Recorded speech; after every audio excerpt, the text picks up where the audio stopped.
It's like we said at the beginning, a century of hockey is a long time.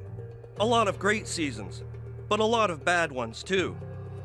And in many ways, the Maple Leafs are a franchise stuck in the middle.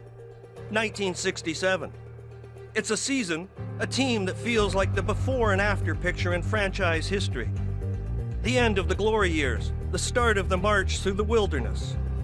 50 years ago, they won their 13th Stanley Cup. It would also be their last. And since then, they've barely gotten close.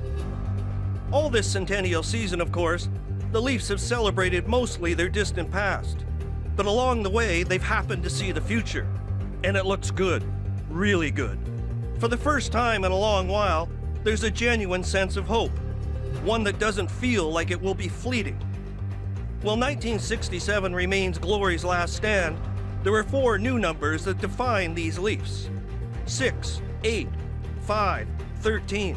They were the 4 numbers that were randomly assigned in the draft lottery a year ago, determined by a computer and spit out by a bingo machine.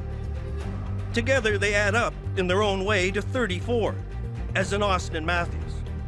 The best of a stellar cast of homegrown youngsters who are allowing Leaf fans to believe again, but in a much different way than they did briefly in the 70s, or the early 90s, or the 2000s. Teams that only teased. In some ways, it feels more like the 80s, when there was lots of good young talent, including their only other first overall pick, but without the meddling owner to get in the way.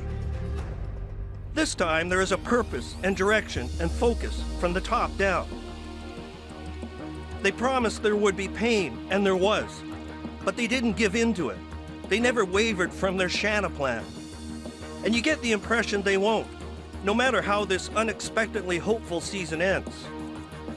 They're a team that is definitely ahead of schedule, built with a plan, not lightning in a bottle.